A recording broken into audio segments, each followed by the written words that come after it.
छातीवरी कोरली अभिमानाची लेणी. ओलादी मनगटे खेळती खेळ जीव घेणी. दारिद्र्याच्या उन्हात शिजला निधळाच्या घामाने भिजला देश गौरवासाठी झिजला.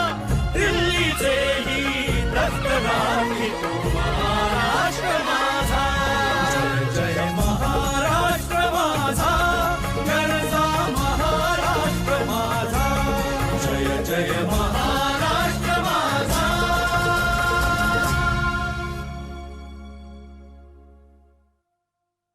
काळ्या छाती वरती कोरली अभिमाना. मित्रांनो नमस्कार, मी विशाल कांबळे. महाराष्ट्र राज्यामधील पुणे जिल्ह्यातील मावळ तहसील मधील बेडसे लेणी या ठिकाणी मी आहे. अशाच प्रकारच्या लेणी आपल्याला कार्ला, भाजे, अजिंठा, वेरूळ या ठिकाणी सुद्धा पाहायला मिळते. मित्रांनो, या सर्व लेण्या सातवाहन कालखंडातील आहेत. राजा सातवाहन यांनी या लेण्या बांधल्या. आपल्या महाराष्ट्राला एवढा वैभवशाली इतिहास लाभलेला आहे. तर राजा सातवाहन यांनी या लेण्या का बांधल्या, कशासाठी बांधल्या, हे पाहण्यासाठी आपल्याला इतिहासाची काही पाने उघडावी लागतील.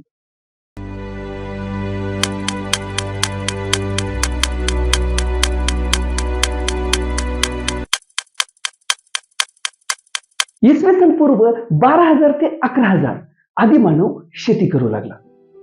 अन्नासाठी होणारी इतरत्र भटकंती थांबली आणि आदिमानव आता नगरे स्थापन करून राहू लागला.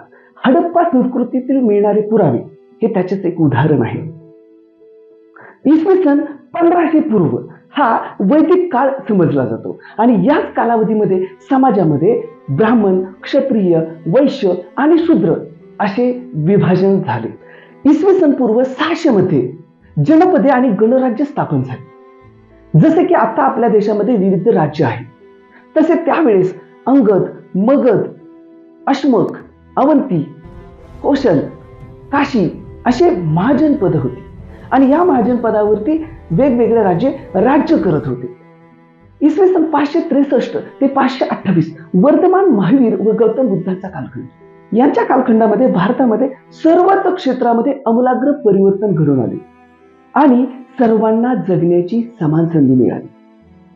महाजनपदामधील सत्ता संघर्ष याच काळी सुरू झाला आणि काशी, कोसल, मगध आणि अवंती यांच्यामध्ये सत्ता संघर्ष सुरूच राहिला. इसवी सन पूर्व 4थ्या शतकाच्या दरम्यान मगधाची राज्यसत्ता प्रबळ होत गेली आणि इतर महाजनपदाचे स्वतंत्र अस्तित्व संपुष्टात येत गेले. इसवी सन पूर्व 343 ते 325 सिकंदराने भारतावरती स्वारी केली, परंतु त्याने जिंकलेल्या प्रदेशावरती त्याला दीर्घकाळ सत्ता प्रस्थापित करता आली नाही. त्याच्या मृत्यूनंतर अगदी थोड्याच कालावधीमध्ये चंद्रगुप्त मौर्याने बिहार ते अफगाणिस्तान पर्यंत अशा विशाल भूप्रदेशावरती मौर्यांचे साम्राज्य स्थापन केले आणि भारताच्या इतिहासाला एक वेगळे वळण लागले. इसवी सन पूर्व 321 ते 298 मौर्याच्या कालखंडामध्ये मौर्य साम्राज्य हे भारतातील सर्वात प्रबळ साम्राज्य झाले.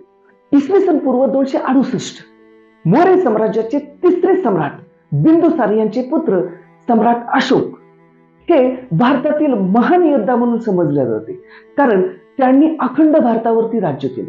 त्यांना चक्रवर्ती सम्राट म्हणून सुद्धा संबोधले जाते. त्यांनी शेवटचे कलीचे युद्ध सुद्धा जिंकले, परंतु युद्धामध्ये मृत व्यक्तींच्या नातेवाईकांचा झालेला आक्रोश पाहून त्यांच्यामध्ये आमूलाग्र परिवर्तन झाले आणि त्यांनी गौतम बुद्धांचा धम्म स्वीकारून शांतीचा मार्ग अवलंबला.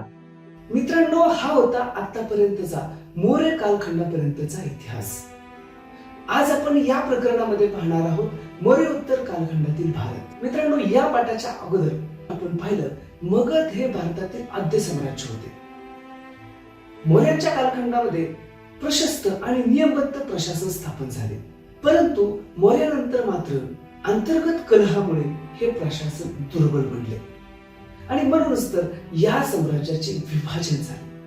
एक उत्तर भारत आणि दक्षिण भारत. उत्तर भारतामध्ये पुष्यमित्र शुंग तर दक्षिण भारतामध्ये सातवाहन राजा उदयास आले. मित्रांनो, पुष्यमित्र शुंग हा एक पराक्रमी आणि महत्वाकांक्षी राजा होता. त्याने ग्रीकांचे बरेचसे आक्रमण परतावून लावली आणि त्याने 2 वेळा अश्वमेध केला. मौर्यांच्या कालखंडामध्ये बुद्धांच्या प्रभावामुळे खंडित झालेली यज्ञ करण्याची परंपरा पुष्यमित्र शुंग याने पुन्हा सुरू केली. त्याचबरोबर बेसनगर विदिशा येथील असणारा गरुड स्तंभ यावरून लक्षात येते की काही ग्रीकांनी सुद्धा वैष्णव संप्रदाय स्वीकारला होता. शुंग काळात संस्कृत साहित्याला उत्तेजन मिळाले. संस्कृत भाषेत होत गेलेल्या बदलांचा विचार करण्यासाठी पतंजली यांनी पाणिनीच्या अष्टाध्यायीवर महाभाष्य हा ग्रंथ लिहिला. काही अभ्यासकांच्या मते या काळात महाभारतात लक्षणीय भर घातली गेली. तसेच मनुस्मृती या ग्रंथाची निर्मिती देखील याच काळात झाली.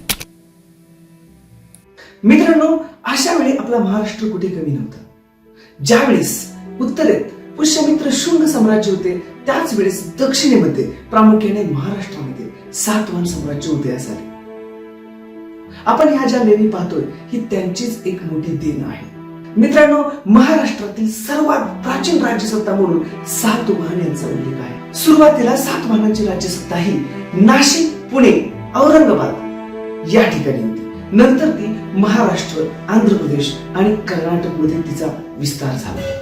महाराष्ट्रातील पैठण हे नगर सातवाहन राजांची राजधानी होती. म्हणूनच तर अजिंठा, वेरूळ यासारख्या भव्य लेणी आपल्याला त्या ठिकाणी पाहायला मिळतात. पुराणात आंध्र किंवा आंध्रभृत्य या राजांचा उल्लेख येतो. काही इतिहासकारांचे असे म्हणणे आहे की राजा आंध्र म्हणजेच सातवाहन. उत्तर महाराष्ट्रात सातवाहन राजांचे अनेक शिलालेख सापडतात. जुन्नर मधील नाणेघाटांच्या शिलालेखात सातवाहनांचा पहिला राजा सिमुक यांचा उल्लेख येतो. सातवाहन कालखंडातील सर्वश्रेष्ठ राजा हा गौतमी सातकर्णी, कारण त्यांनी शकांवरती विजय मिळवला होता. या कालखंडात आईच्या नावाने राजांची सुरुवात व्हायची, जसं की गौतमी पुत्र सातकर्णी. गौतमी हे सातकर्णी यांच्या आईचे नाव होते. असा हा वैभवशाली इतिहास आपल्या महाराष्ट्राला लाभलेला आहे. मित्रांनो, अशा पद्धतीने आज आपण सातवाहन राजांचा अभ्यास केला. तेव्हा पुढील भागामध्ये लवकरच भेटूया. तोपर्यंत बाय बाय.